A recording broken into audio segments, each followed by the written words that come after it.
여러분 안녕하십니까? 포항 MBC 뉴스데스크입니다. 포항에 밤사이 내린 1cm 안팎의 눈이 얼면서 출근길 교통 혼잡이 빚어졌습니다. 월동장구를 착용하지 않은 차량들이 눈길에 미끄러지면서 우연 사거리에서 흥해 방향 7번 국도와 창포 사거리, 양학동 이마트 도로가 오전 10시까지 정체됐습니다.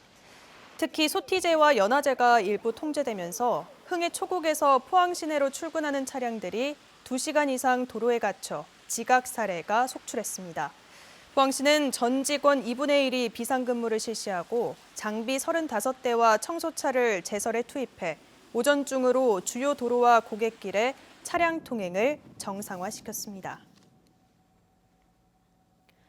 울진에도 오늘 새벽부터 20cm가 넘는 많은 눈이 내린 가운데 아직까지 별다른 피해는 집계되지 않았습니다. 울진군은 덤프트럭과 굴삭기 등 150여 대를 투입해 36번 국도와 88번 국도 등 주요 도로에 대한 제설 작업을 벌였고 교통이 통제되는 구간은 발생하지 않았습니다. 10cm 안팎의 눈이 내린 영덕에서도 제설 작업으로 차량 통행은 원활하게 이루어지고 있고 재해 취약 지역에 대해서는 안전점검을 실시하고 있습니다. 국가첨단산업 특화단지로 지정되면 R&D 예산의 우선 배정과 세액공제 등의 파격적인 혜택이 주어집니다. 바꿔 말하면 특화단지 지정에서 탈락하면 이런 혜택을 누릴 수 없고 산업 주도권 싸움에서도 밀릴 수밖에 없는데요. 포항시와 경북도는 차별화 전략을 내세워 2차 전지 특화단지 유치에 총력전을 펴고 있습니다. 이규설 기자입니다. 포항에서 열린 2차 전지 혁신산업 생태계 구축 및 인재 양성 업무 협약식.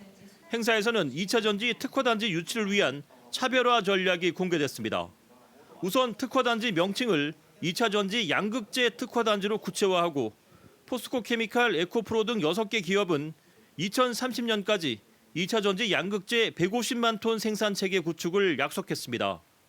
2030년 605만 톤으로 추산되는 글로벌 양극재 수요의 25%를 포항에서 생산해 세계 양극재 시장을 주도하겠다는 의미를 담고 있습니다. 양극재는 전기차의 주행거리를 결정하는 핵심 소재로 배터리 원가의 40%를 차지합니다.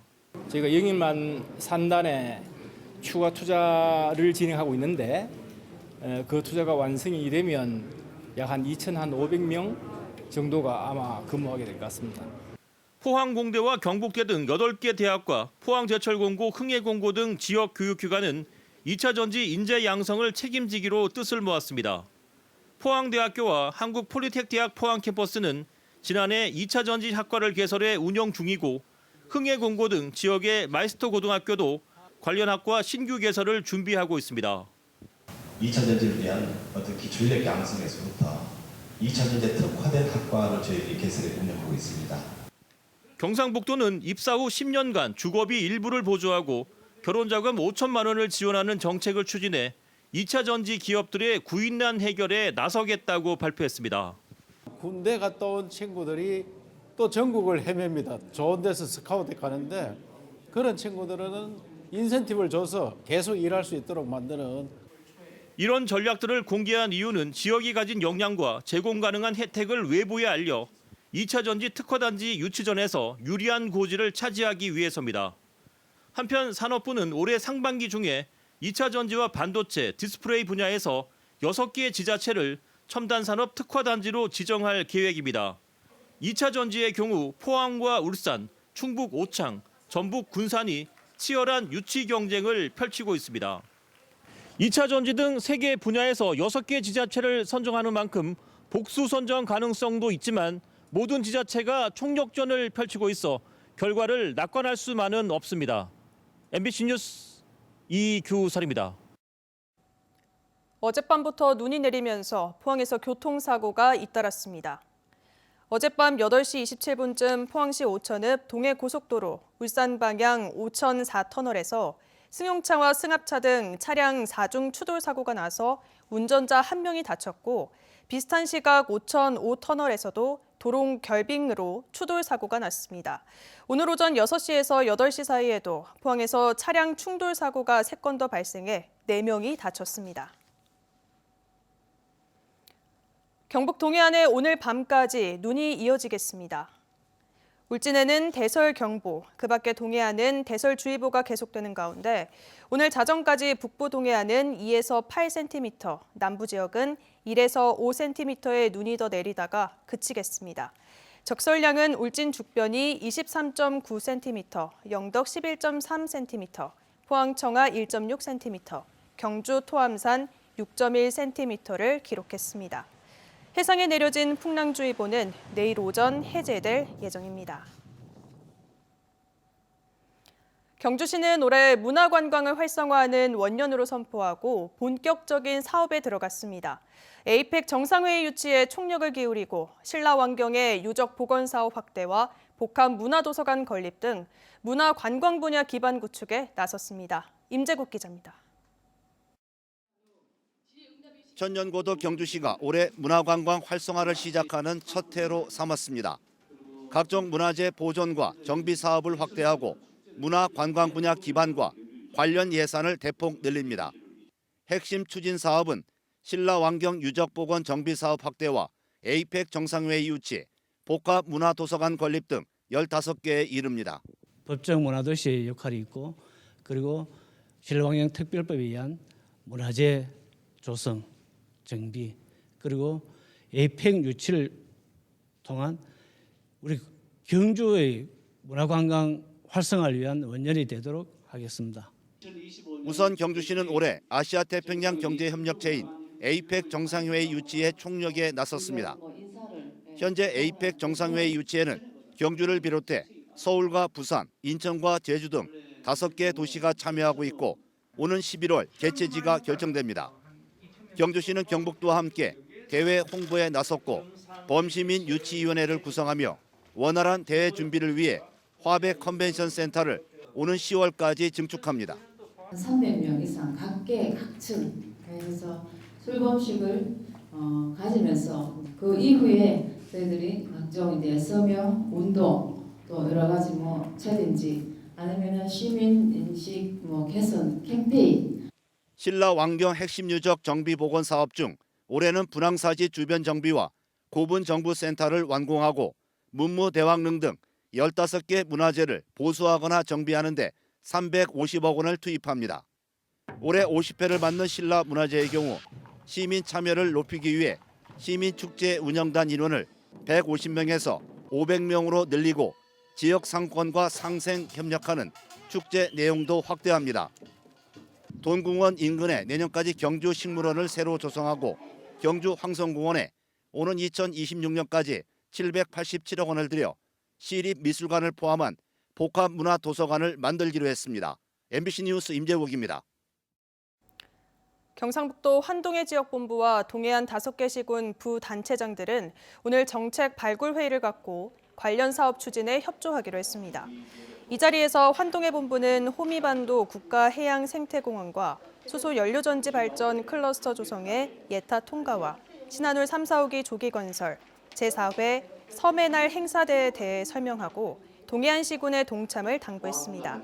또 포항시의 국립어업박물관 조성과 경주시 블루푸드 플라자 건립, 영덕군 풍력 유지보수 현장 인력 양성을 위한 센터 구축 등 시군별로 현안 사업에 대한 이해와 협조 사항을 설명했습니다. 학교 일상 회복을 위해 새학기부터 경북도 내 학교의 방역 체계가 완화됩니다. 통학 차량과 단체 버스 등 마스크 착용 의무 장소와 권고 대상을 제외하고 마스크 착용 의무가 모두 해제됩니다. 이 밖에 자가진단 앱 사용, 등교시 발열 검사, 급식실, 칸막이 설치는 모두 학교별 자율 운영으로 전환됩니다. 의성에서 게임장 압수수색 정보를 알려준 뒤 성접대를 받은 경찰관이 법원에서 징역 1년을 선고받고 법정 구속됐습니다. 수사 초기 검찰 수사관의 연루 정황도 나왔지만 검찰은 내부 징계로 마무리하고 경찰관만 재판에 넘겼습니다. 김서연 기자입니다. 불법 사행성 게임장이 운영되고 있다는 신고가 의성경찰서에 접수된 건 지난 2018년 7월. 경찰은 불법 환전 동영상을 확보한 뒤 게임장에 대한 압수수색 영장을 검찰에 신청했습니다. 하지만 경찰이 게임장을 덮쳤을 땐 사행성 게임기가 모두 어디론가 사라진 뒤였습니다. 경찰 수사 결과 계임장 단속팀으로부터 압수수색 지원 요청을 받은 의성경찰서 지능범죄수사팀 소속 A경위가 관련 정보를 계임장 업주에게 넘긴 사실이 드러났습니다. 압수수색이 실패로 돌아간 당일 밤, 업주는 안동의 한 유흥주점에서 A경위를 만나 성접대를 포함한 향응을 제공했습니다. 이후 단속반에서 사건을 넘겨받은 A경위는 증거가 부족하다며 불기소 의견으로 사건을 검찰에 넘겼습니다. 대구지법 의성지원은 수사 정보를 수사 대상자에게 넘기고 접대까지 받아 공무 집행에 대한 사회적 신뢰가 심각하게 훼손됐다며 A경위에게 징역 1년의 실형을 선고하고 법정 구속했습니다. 대상자는 이미 3년 전에 직위 해제를 해서 직무에서 배제 조치가 되었고 신속하게 징계위원회를 개최해서 엄중 조치하도록. 그런데 압수수색 직전 게임장 업주의 통화 기록에는 해당 경위뿐만 아니라 검찰 직원도 있었습니다. 대구지검 의성지청 소속 수사관으로 당시 경찰은 A경위와 함께 이 검찰 수사관도 공무상 비밀 누설 혐의에 대해 기소 의견으로 송치했지만 검찰은 A경위만 재판에 넘긴 겁니다.